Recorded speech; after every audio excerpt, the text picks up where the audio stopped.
You're listening to the Manscape, a podcast about being a man in today's ever-changing world. I'm Tim Cox. And I'm Joseph Benish. On this episode, we talk about girls in bars and rum in bars, plus a little bit of trivia, as always. So first, if you like what you're hearing, tell a friend, share the episode, leave us a review. Don't forget to follow us on Instagram, Twitter, all the platforms in the world. MySpace. I'm not sure if we have a MySpace. And if you feel like reaching out, we'd love to hear. Good. We should bring it back. But if you want to reach out to us, you can email us at themanscapepod@gmail.com. Jumping right in, I want to introduce our special guest, Mr. Dwayne Allen. I want to say of the Breadfruit and Rum Bar, formerly of the Breadfruit and Rum Bar. It's still out there in the universe. It's still out there in my heart. But Dwayne, why don't you give us a little intro of the man that you are now, the myth, the legend, where you were, where you are, and maybe even a little bit about what's coming down the pipe. And I did wear some product placement today in honor of the best ginger beer on the planet. So take it away, Dwayne. Well, I think I'd like to amend that to say the best cocktail mixers on the planet, because we're doing so much more than ginger beer these days. As a matter of fact, just last Tuesday, hot off the press, was a delicious little bottle of something we're calling Proper Lemon, which is a take on sparkling lemon, but we kind of thought that the term sparkling lemon was a bit lame. It was doing so much more in that bottle. It dances so much more on the palate that it needed a new moniker. So we decided to call it Proper Lemon, because it is a proper lemon experience as one would want from a carbonated beverage. So that's nice. It. The breadfruit still exists. You're right, although not in the form that perhaps you last enjoyed it. It's a pre-COVID form no longer exists. We're running the kitchen down at Bitter and Twisted. As of the first of this month, as a matter of fact, we officially closed the location at 108 East Pierce Street, and we're on to it was a sad day. Yeah, we're on to the next chapter. We're on the part 2 of the story. The script is still being written, so we don't have any necessary specifics just yet, except for the fact that you can come eat almost, as well as you did at the Breadfruit itself down at Bitter and Twisted. And I say almost only because, that is, in that restaurant, in that place, Bitter and Twisted, that is a bar that now happens to have great food, as opposed to the original form of the Breadfruit and Rum Bar, which was opposite. It was a restaurant that happened to have a great bar program. So there's some slight adjustments that's been made there. But thank you for having me. This is a pleasure. I'm looking forward to this discussion. Thanks. Yeah. So this topic, jumping right in, came about from a couple different conversations and a couple of videos. I'll put links to those videos in the chat on YouTube, so you can see those. One, SNL did one where you had this woman at this bar waiting for a friend, and guys in succession kind of walked up to her. They were all one of them was wearing like, it features female. One was like, I campaigned for Hillary, and all seemingly sweet guys. And then they said, well, hey, you want to, go back to my place? And she was like, no, thanks. And they were like, bitch. Like, same reaction for all of them. Hey, I'm a nice guy. Why don't you go out with me? And that, we've all seen that happen. Guys feel entitled. And I think I know why that is. I have an opinion about it. The show's got opinions. And then the other one is, it was actually kind of a PSA video that was produced, where you got a new bartender, a young woman working, and then the bartender, the manager was there. They're prepping. There's no customers in the space yet. And he's telling her about all the creepy guys she's going to encounter. And while he's telling her about all the creepy guys, he's acting out all the creepiness that he's trying to warn her about. And it's just really ironic because while he's trying to warn her about creepy guys, he's definitely being a creepy guy. So, you have those situations out there. Again, I put the links in the videos. And then the third thing is my partner's, one of her daughters, when I was talking about this podcast, said, you know, if you're starting a podcast and this is going to be one of your topics, please tell men on behalf of men and women that when you're walking up to a girl in a bar that you don't know, it's probably more creepy than sexy to like walk by and like put your hand on her lower back, like, ooh, hey, that not every woman likes that. And so, you know, one potential title of the first half was going to be, you know, don't be creepy. That being said, I'm going to counterpoint myself here, and I don't want the chemistry, the sexual tensions between men and women to go away. That's not the goal here. The goal here is not to create, you know, an androgynous society where we, you know, are all, you know, with a pinky up, super perfect and polite. Perfection is not the goal. It's like, how do we embrace our masculinity and the differences in men and women and everybody in between while not being creeps? So that's the question. How do we do that? I mean, it's kind of weird, but you just have to be normal. I mean, more than anything else, you know, just be, because ultimately, you know, you look at that SNL video, all those men were motivated by sex. And, you know, that's typical. That's a thing with men.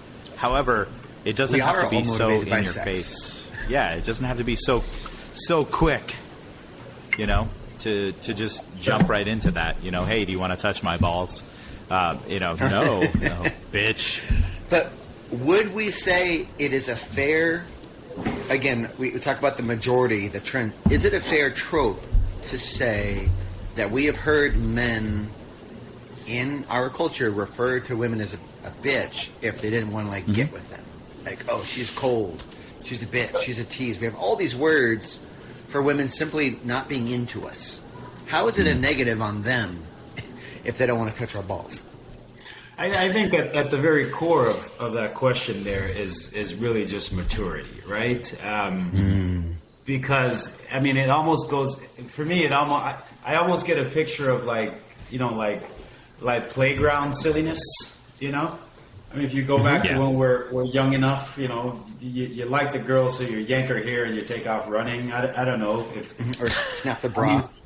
We were all around in the 70s and 80s, right? So we get that sort of thing. I think it's the same sort of childish behavior, and you know, at some point we're expected to mature, right? And have a higher sense of what is appropriate and what is not appropriate, and we're always going to have to deal with that as a society, no matter the particular aspect of society we're looking at. That challenge is always going to be there. You know what I mean? And that's the difficulty in living in a communal arrangement. In that we're always going to have inputs from everybody else, and this is not an attempt to excuse that, but as far as what to do about it is you know, if we're talking about adults, like, you know, somebody at a bar obviously is an adult. There's somebody who's 21 years or older, right? Then I fear that the train perhaps may have already left the station. They're probably not listening to this, like, and in the middle of conversion, like, oh yeah, I should not be a creep. Right. But I mean, it just boils down to what you said, you know, Tim. You know, just don't be jerks, man. You know, it's really about being an empathetic person. You know. Mm-hmm.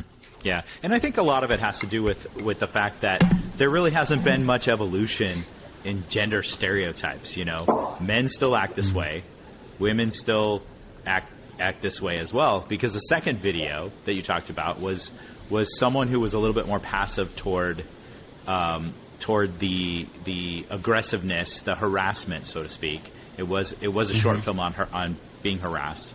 And it was more of a you know, a statement on just kind of a typical reaction to those kinds of things. My wife is an aggressive person. She would, you know, at the first point of having to deal with that, she would dress him down right away and basically say, hey, yo, keep your effing hands off of me. So, you know, but how many people let that behavior slide, you know, and it just really has a lot to do with that lack of evolution. There's a lot of change in the world. There's a lot of things that are changing, going on right now, but there's no change when it comes to stereotypes, you know? Yeah, and that's something that, so Dwayne, I feel like, I don't know if you and I talked about this, something, you know, that's at the core of this podcast is things have improved. You know, no one's saying the world hasn't gotten better, that there is more equality and equity in the world. So we've come a long way, and we've got a long way to go. So, like, you know, both of those are true at the same time. You know, because one example of that, you know, being part of the mainstream, this is probably going to be another episode, was like the old James Bond movies, where, like, he would, like, pin, you know, the beautiful, you know, woman, you know, up against a wall, and she would struggle, and then he'd start kissing her, and then she'd be like, oh, I guess this is not so bad. I'm pinned against a wall with, you know, James Bond. I'm going to start making out with him and, you know, do other things. But those were like the mainstream movies where we're like, yeah, I mean, those are the movies I saw growing up. And it's like, that's really setting us up to be. Yeah. Well, they were misogynistic. They're misogynistic, and they're actually, that's how Hollywood was run. You know, women were second-rate citizens, kind of, you know, appeared that way. And that also kind of set us up for how we behave toward women as well. And, you know, and when you say there's a lot of change in the world, a lot of positive change, but we're also taking steps back as we're taking steps forward as well, you know, with a lot of things. Like there's a lot of great social change going on, but at the same time, I don't want to really point this out, but the bottom feeders of the world are really having a voice right now, you know. So, well, we can thank the digital evolution for that. You know? Yeah, that's true. Yeah, and I think that's a key player. But Joe, to your point there about Hollywood, right? And the degree to which, you know, it's some people have asked the question, is like, you know, does Hollywood depict popular culture, or does Hollywood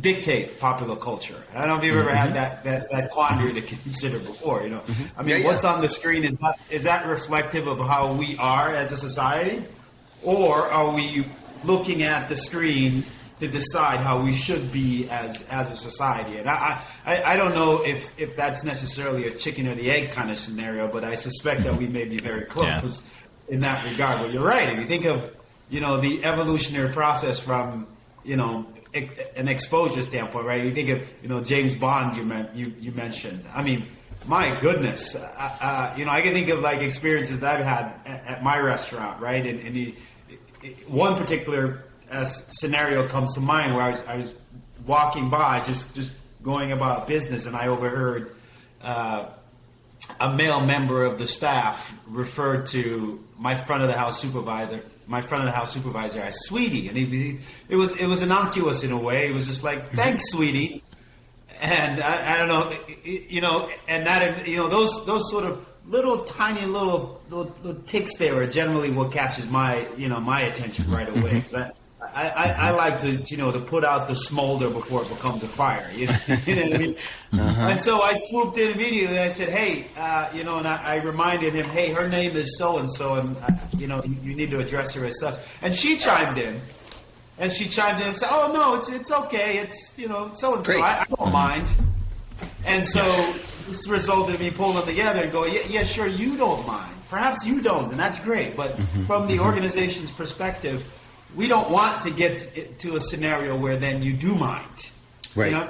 And so really, I think it really comes back down to being much more cognizant nowadays of what constitutes personal space, right? And if you want to think of personal space as it relates to language in that way, whereas you see in, you know, a James Bond flick, there was no personal space in that regard. You know, we're talking about women. So we can at least give ourselves a little hoorah for having come this far. But I think you're right. There's still a lot of work left to be done. Yeah. And I want to call out, for the sake of learning, anybody watching this, hopefully we get up to, you know, at least 2 or 3 people watching this someday, you know, if we're lucky. To those 2 or 3 people watching, you did two things that I would say were pretty freaking awesome. One is at the upper levels. I mean, you're the owner. You curated that culture.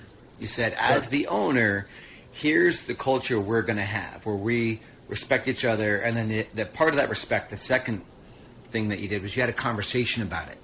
Sure. Hey, I'm not sure this is cool. She chimed in and said, great. So to anybody listening, have the fucking conversation. Sure. If sweetie is the thing you grew up with, maybe your mom calls it, your dad, whoever, like, say to your coworker, hey, can I call you sweetie? Like, this is a term of endearment where I come from. Sure. And then they can say, yeah, that's great. Or, no, that sounds like, a little misogynistic to me. Let's call me by my first name, or let's pick a different word. Right. So that has to come from the top down, in organizations of any size. And we're seeing a lot of pushback on organizations, from the Ubers and the Teslas and everybody. So thank you for leading that conversation. It's really simple. Have the fucking conversation. Yeah, and it's absolutely that. And even a moment ago, you mentioned the hand on the hip there, the gentle little nudge, as some would describe it. Absolutely not, man. Keep your fucking hands to yourself. It's just, you know what I mean?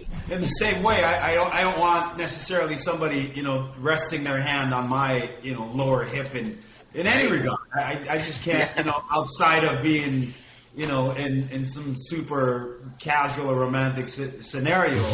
It's just a matter of respecting personal space, And I think if the more we can embrace that, to say, just because you're sitting at a bar and someone of the opposite sex is sitting next to you, I don't think that necessarily means that you get free reign to just rattle off whatever silliness comes to mind and expect that they're going to tolerate it, let alone take exception when they when there's some pushback. I mean, that's but I think it's worth mentioning that I'm recently single, Joe. This in the last couple of years, and prior to that, it was about a decade and a half that I was not trying to pick up.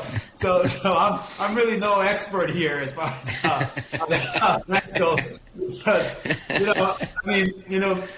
my former partner, we were together for almost 15 years, and so you take 15 years. I was like late 20s, early 30s, and God knows the sort of silliness that I was doing and saying, out there. Same. Because I grew up with James Bond, just like you did.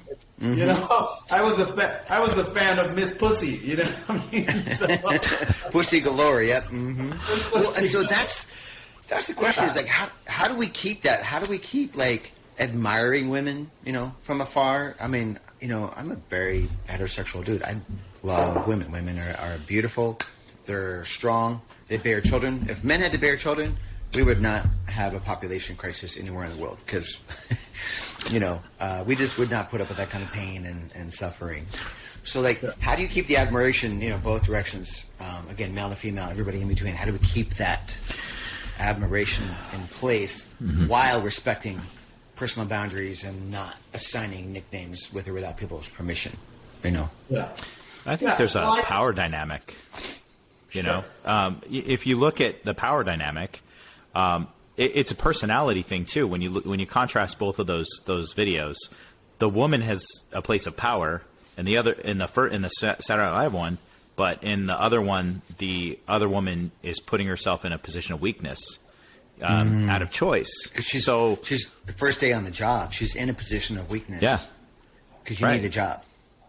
Right. Yeah, I don't know that it's necessarily fair to say that that was a matter of choice. If we're saying, choosing to work in a particular way, in a particular place, one should surrender a certain level of respectability. Yeah. Right? I don't know that it's fair to say that, but I mean, listen, the world is split. There are going to be nice people. There are going to be shitty people, and they depend on each other. You couldn't have a nice person unless you have a shitty person, because then you wouldn't know what a nice person looks like. They rest on each other's shoulders in the same way high depends on low, right? So I think the more this conversation takes place, right, the more we can expect to bring folks along with us, right? Because it's a matter of conditioning. there was a time in my life before James Bond and tackling down, Miss Moneypenny up against, in the hotel rooms someplace. This is learned behavior, and we have to be honest and open and willing to admit that these things are learned behaviors, and I can say that, from my personal experience. Listen, when I was a kid, my grandma has had 4 daughters. A couple of them have passed in recent years, and those 4 daughters produced primarily males. So when I was like 10, there were 13 of us male grandkids that would get together at my grandma every summer. And if you can imagine, there's some massive disparity in age there. Like, I was the second youngest, and for some reason, I was the cutoff of, you're too little, you can't go. So there's 11 of them, and then there was me and my younger cousin Robert. And for whatever reason, the first oldest is 2 years older than I am. So if I was 10, my next cousin was 12, and he was okay to run with the pack, but I wasn't. I had to stay back with my younger cousin. And my eldest cousin is older than me by about 8 or 9 years. Okay. So these guys were, late teens, getting into their early 20s, and I will admit that they were very, very instrumental in how I saw my relationship to women, girls, as a matter of fact, at the time out there, and it was primarily because I just mimicked what they did. I would listen to what they say, and and that's the way you did it. They catcalled. This is deep into the 80s, right? Hey, sweetie, some poor lady going about her business. She's trying to go catch her bus or whatever, and you got these jerks over here hooting and hollering, and that's the culture I grew up in, and I couldn't tell you at what point I realized that there was a different way. I don't know specifically, but it might just be that was just not necessarily my personality.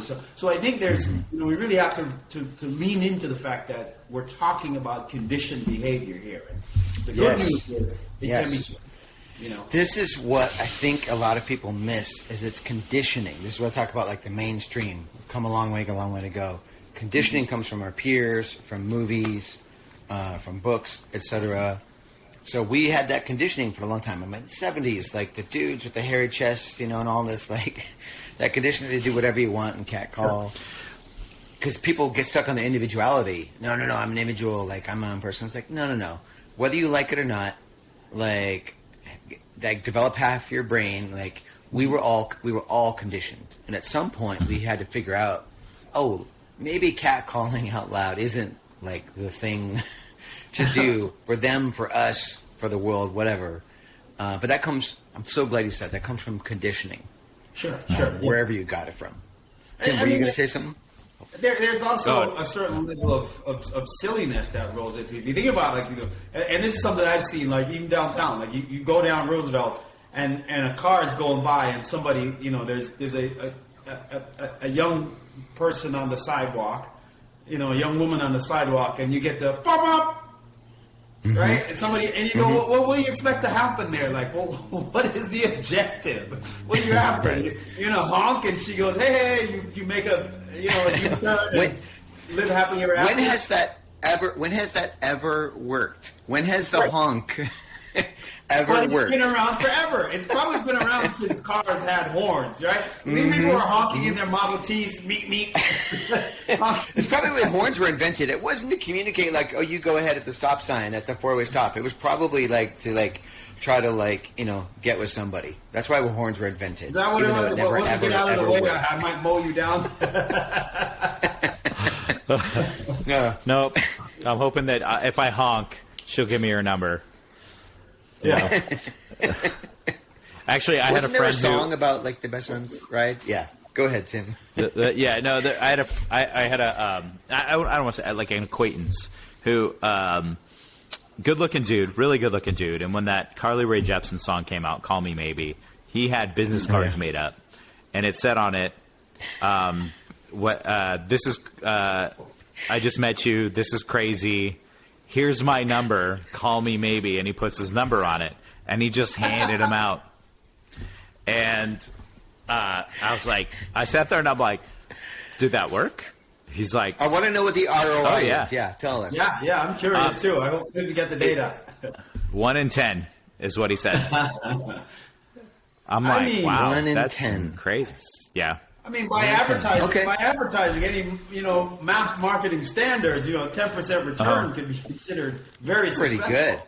good. Yeah. If you got a stack of 500. Could you verify the 1 in 10?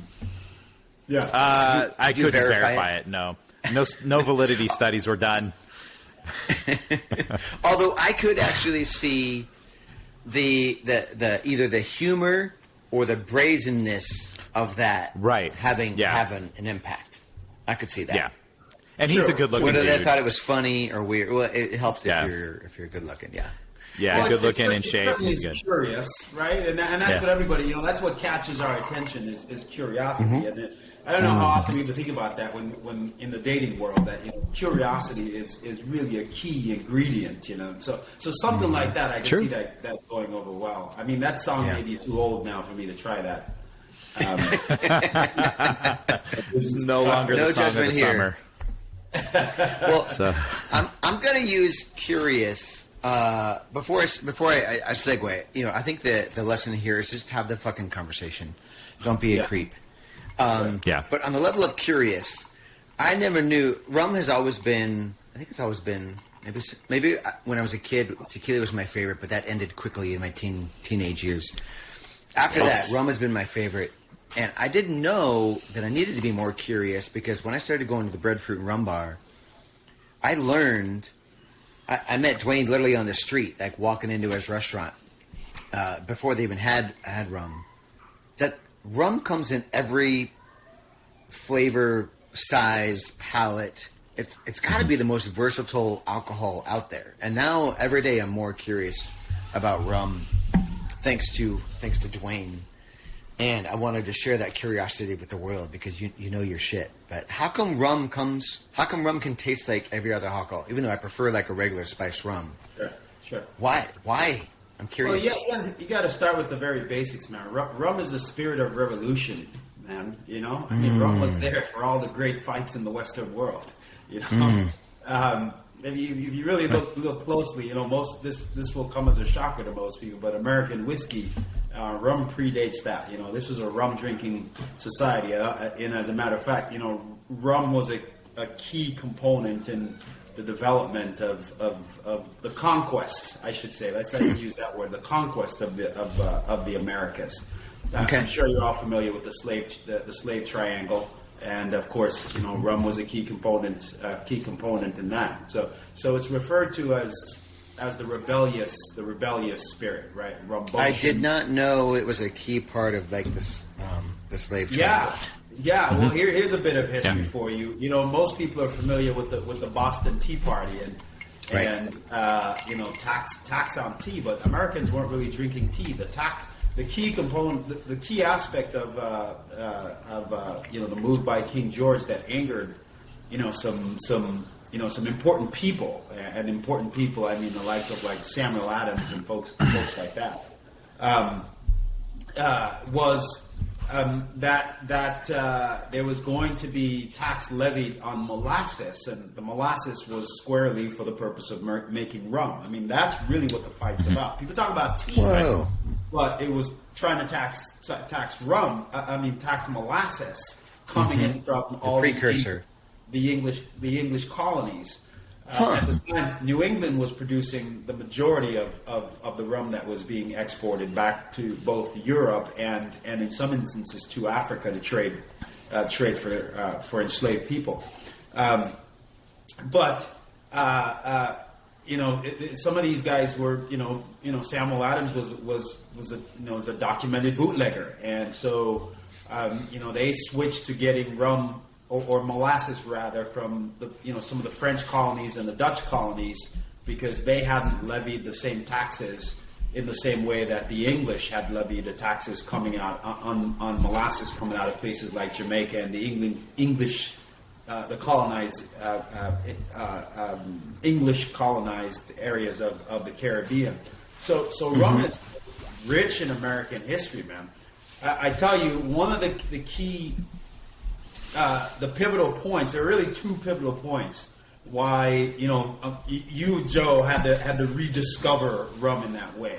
First was prohibition. Obviously, prohibition put a damper on the consumption of spirit, but it had a particular impact on rum because rum, having been made from this raw material that comes from afar, and afar being the Caribbean, we're talking about molasses again. If you're going to bootleg, right? If the spirit production has now gone underground, you can imagine that it's more economical to bootleg with something that can be found locally, rye, grains, and so we saw the resurgence of this right around that time. Because if you're going to go up in the Appalachian Mountains to go make your bootleg whiskey, you don't want to have to get good molasses from Jamaica or Barbados.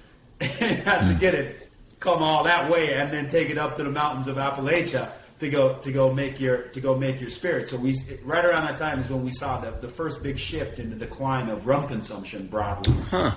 Obviously, with the decline of spirit consumption.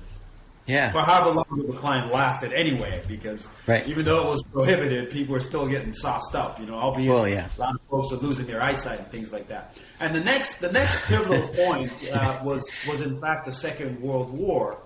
A lot of rum went to the bottom of the Atlantic. A lot of rum went to the bottom of the Caribbean Sea as German U-boats were traversing the Atlantic and blowing pretty much everything out of the water. And for the distilleries, didn't actually lose shipping product at sea. Not having a market, Europe was the major market at the time, and so not being able to get your rum into your major market, obviously, that resulted in some consolidation, but for the most part, a significant amount of distilleries in the Caribbean, went belly up. And so after the smoke cleared and spirits starting to be rediscovered again. I mean, it took us probably another 50, 60 years before people got very serious in a boutique way about American whiskey. The only ones left standing were the big guys, the Beams and those guys. Right? And so this is why there's so much room for American whiskey. So many distilleries that have popped up in the last 30, 40 years made really serious, fantastic, rye whiskey had a big resurgence in the last 20 years. And so that's why Americans don't drink rum. But rum is in the ethos of America, man. I mean, because, the New England was pretty much the epicenter, supplying the rest of the world with rum. So, a long way to answer your question about the rum sophistication. The real reason for that, or its varied experiences, the real reason for that is because rum doesn't belong to anybody. It does not have a judicial oversight in the same way, let's say, American whiskey, is subject to the laws as they're written on the books that says American whiskey has to be produced in such a way. Rye whiskey has to be produced in a particular way. Right. There's same is true with cognac. Yeah. Okay. Cognac, tequila, of course, for the longest, if it wasn't made in Jalisco, probably a couple, regions of Mexico, you couldn't call it tequila. There's been some flexibility there in recent times, but rum is the only spirit, again, it's the revolutionary spirit. You can make rum anywhere on the planet. That was really what was reflected to a great degree with the collection that I curated at the Breadfruit was rum. Yeah. Rum in its expression as it's represented around the world. So, sugarcane is that grass is very robust.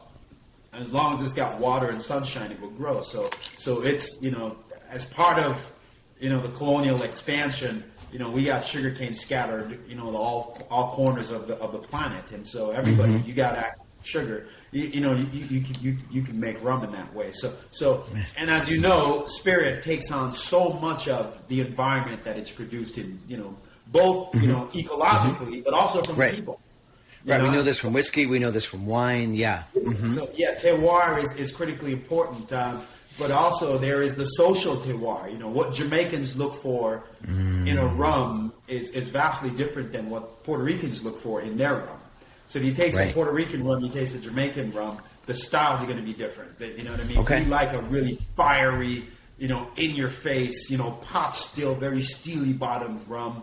Whereas, Puerto Rican rum tends to be a little bit lighter in body, right? And something that's much more intended for mixing rather than Jamaican style rum. That we want to put it back just as the distiller intended, with very little mixing, as a matter of fact. So I think that's one way to kind of sum it up. Why there are so many different experiences, such varied experiences to be had from rum. I love that it belongs to nobody. What, just for the sake of product placement that we're not getting paid for with our tens of listeners, what are you drinking this evening, sir? Well, I'm going to send you on a bit of a wild goose chase here. So this is what's left of this is the Appleton Joy. Okay. This is from Appleton Estate. It's a Jamaican rum. So pot still rum. And for those who don't know, there are a couple different types of distillation. The two primary types of distillation is column still and pot still. And pot still is just like it suggests. There's a kettle with a little thing that comes off the top of it that goes into a condenser, and so you put all your mash. Is a common term I think people be most familiar with. In the pot, you bring it to a boil, it steams, and the spirit evaporates out, and you capture it. And when you're done, you empty the pot, clean it, and you start over. Column still is a continuous still, so that's a feeder still. So it has an inlet at the bottom and an outlet at the top, and it continuously feeds in the mash and goes through its distillation process continuously. So there's no pot that fills up, right? And then that's distilled and that has to be emptied off. And so between the two, you get very different experiences from the spirit. Like a lot of Irish whiskey and Scotch whiskey are produced using coffee pot stills, and so Jamaican style rums are distinctly pot still based rums. So they tend to be just a little bit steely on the bottom. Like when you take a sip and you go, "Oh, this is rum." Right. So the Appleton Joy is a 25-year-old rum from Appleton in Jamaica. Appleton is the second oldest rum distillery in the world. The oldest in Jamaica. Been around since 1730s and 40s. So it's been around for a while. They've been making 1740s. Holy cow. Well, what's really cool about the Appleton Joy is that this is a commemorative mark to celebrate a lovely lady named Joy Spence. I get you a little look there. Joy Spence has the distinction of being the first female master blender. And she's been making rum at Appleton, I think probably 30, 40 years. She's been there for quite some time. So this was a limited release to celebrate her achievement. Again, as being the very first female master distiller, and if you can imagine, 40 years ago, her wanting to take the reins at a distillery as distinguished as Appleton, that didn't come easily. There's a long lineage of dudes running things over there, and for her to show up and really, I would argue that she really moved, Appleton into the 21st century in a very big way. And so one of my favorite, it's an easy sipper. You don't mix it. 25 years in a barrel, it would be an abuse for you to put lime juice and stuff in there. Man. And apropos for this, for both topics of this, Tim, are you a rum drinker? We didn't even ask you this before we lined this up. You weren't drinking rum before. Drink beer. You had it.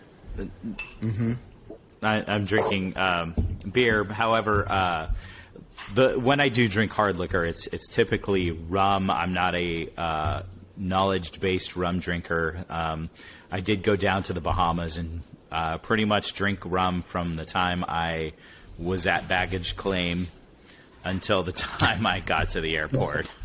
As one does when one's in the Caribbean, right? Yes. Mm-hmm. Yeah. But I tried everything. I drank crazy. Rum's Mike. Yeah, I'm glad to hear that. Again, especially for the sake of the episode. But then the other thing, Dwayne, I think you shared with me once, because it's it doesn't belong to anybody. Is that why you find rum flavored in so many other different ways, like different barrels? I mean, I've tried rum at your restaurant that tasted like tequila. I've tried rum that tasted like whiskey. And I prefer what I think is a traditional rum, like you said, that kind of spice, that steely undertone. But it takes on every other flavor, yeah? Yeah, you're absolutely right. You'll correct me. And as a matter of fact, that's where the hubris to have a rum bar that only served rum. It was supported by that idea, is that we understood that there were enough experiences that the category of rum brought to the table that we could eliminate every other spirit. And so, Tim, the rum bar wasn't just rum bar in name. It was, in fact, just only rum is what we served. We had a couple. Nice. We had a couple beers. Jamaican beers, Red Stripe, obviously, and a couple others. And then we also had a couple bottles of wine, really 2 bottles of wine. We had a red wine from Cochise County. We had a white wine from Cochise County. And every once in a while, we get people that would walk in and just be put off by it. I overheard someone wrote a review one time where they said, "Imagine that. Who do they think they are at the rum bar? They have all that rum on the shelf, and nobody thought to put not even one single bottle of vodka on the shelf for those of us who don't drink rum." But you're right, man. Nobody owning rum, and what do I mean by that? There's no governing body that sets the rules for rum. Rum is not tied to any geography. As a matter of fact, modern day rum, in a lot of ways, Amsterdam plays a key role. There's an operation in Amsterdam. They don't really necessarily label rums that you can go buy in the shelf, but they have amassed the most significant curation of rums from everywhere. And what's happening now is that if you have a desire for a particular experience of rum, you go to these guys in their labs and you can say, "Hey, I want a rum," and I know this because we did this. We're working on a rum that we were going to release at the Breadfruit. Matter of fact, I still have one of the little sample test bottles over here. But anyway, you can call these guys up and say, "Hey, I want a rum that is, let's say, 10% Barbados, right? Bajan rum. Another, 40% agricole from Martinique, right? And then 50% from Jamaica. Blend that up. Let's taste it and see what happens." And that's one of the magical things that rum can do, is because those 3 rums that I just listed are vastly different in their experience, how they play on the palate and the story they tell. And when you take the 3 of them and you blend them together, then you get something else. Something that's very distinct and unique in that way. And then, to your point, Joe, you throw in, a used bourbon cask, for example. And as you know, American whiskey is aged in new barrels. I didn't know I'm that. not sure if you're familiar with that. Whereas rum can be aged in any barrel. Once used barrel, like Appleton, for example, they primarily age their rums in once used Jack Daniel barrels. So Jack ages their rum. American law requires Jack to now dispose of that barrel. They can't reuse it. The folks at Appleton collects up these barrels to the degree that they repurpose them. Sometimes they'll re-char them. I'm sure you're familiar with the charring of a barrel, right? Essentially, they burn the inside of it. Yeah. So they'll re-char them and then fill it up with Appleton, and that is going to play a very, very significant role in the development of the flavor. The fact that it had, some Jack Daniels in there, you're going to have some remnants of that expression in the barrel. And what that does, once it meets the rum in the barrel, nobody knows. And I like to say nobody knows because I think even master distillers, they act as though, yeah, we're going to distill this thing, we're going to set it aside, and we'll come back 25 years later. You don't know what you're going to get. It could be absolute crap. Or it could be something as divine as the Appleton Joy. So, yeah, all kinds of barrels. Barrels, perfect. Clay, all that stuff. So, yeah. Perfect segue Nice. for this. Tim, were you going to say something? I do have one quick anecdote on rum, which is in particular daiquiris, not the blended kind that most people are used to, but daiquiris were introduced into the United States from the Caribbean through the Army-Navy Club in D.C., and they actually have a daiquiri room. It's the rum, lime juice, syrup combo. I had no idea. My brother, an Air Force officer stationed in D.C., was a member of the Army-Navy Club. It's a jacket and tie affair when you go in there.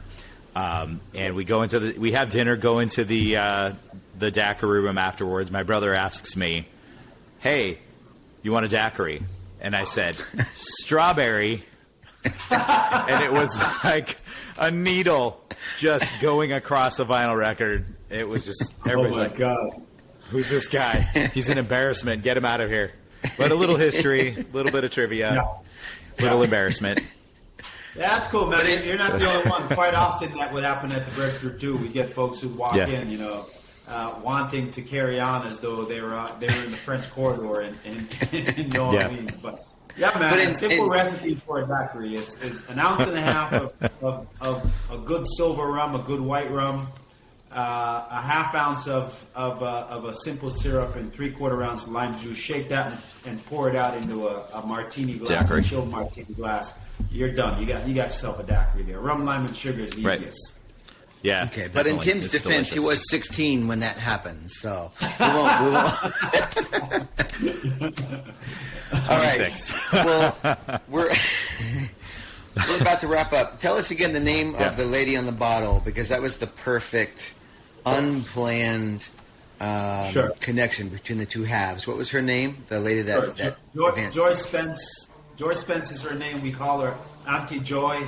I've had the good pleasure of sitting through a tasting or two of hers, and as a matter of fact, my older sister, as it turns out, she spent 20 years working at Ray and Nephew, and her and Auntie Joy, which is what we call Auntie Joy, they're really tight in that way. So I've had the good pleasure of spending a good bit of time with Joy Spence, a lovely, lovely, warm lady, and an absolute genius when it comes to the spirit of the sugarcane. Yeah, well, Nice. we'll promote the heck out of that. Man, Dwayne, before we go, we have to answer the trivia question from the previous episode and then ask the new trivia question. So the previous episode, the question was, who was the transgender femme fatale from James Bond? And if people didn't look this up on Google, that name is, I'm not sure how to pronounce the last name, Carolyn Cosey. So do we all know that James Bond had a femme fatale transgender woman? And that we're talking old school James Bond, not... Like which one are you talking about? Roger Moore or... I didn't check to see if it was Roger Moore or Sean Connery, because those are the only two that count. Was it Timothy? Yeah. Sorry, no shade meant for Timothy Hutton? Dalton? What was that other dude's name? No. You just Timothy Dalton. bumped at least a few notches in my book. You say Roger Moore or Sean Connery. That was it for James Bond. That was it, yeah. Yeah. I did not know that. Thank you for that bit of info. And then the new trivia. So even though we started by dumping on James Bond a bit, turns out James Bond was quite woke back then, huh? Well, that's the thing. There's everything in the middle. There's no good or bad to anything. Right. That's right. Highlights all the way around. Although, to be fair, I don't even know if they knew when they cast her if that was the case. That's a good question. We should research. All right, so Dwayne, don't answer this if you know it. But here's the question for this week's trivia. What Arizona town had the first McDonald's drive-through? And this was in the entire country. The first Yes. McDonald's drive-thru. Thank you. And I visited this town. Coincidentally, I didn't know it. It was plastered all over the town. They're like, we had the first drive-thru in the country, an Arizona town. I'm going with Quarters Lakes only because that's always my stop for orange juice and apple pie when I go north. Okay. So Dwayne says Quarters Lakes. You can say Flagstaff. You'd be wrong. You can say Sedona. You'd be wrong. But next week, tune in next week, Dwayne, and you'll hear the answer to that question. All right, cool. Or Ask Jeeves. But Dwayne, I got to tell you what a pleasure it was to have you on our show. Definitely. Maybe you'll bump us up to the tens of listeners with your celebrity. And just sincerely, thank you for being here, Dwayne. Yeah, Yes, man. This thanks is so much. Man. A wonderful hour sipping some rum and yapping on about this and that. Thank you. It's time for a refill. And Tim, you want to take us out? Or you want me to? Yeah. No, I got it. All right. Well, that is our view of the Manscape, and we'd like to thank our guest, Dwayne. Cheers. All right. We'll see. Thanks, Joseph. See you next week. And we're not All right. telling everybody they should drink, but if you're going to drink, you should try some rum. And Bitter and twisted. water, nuance.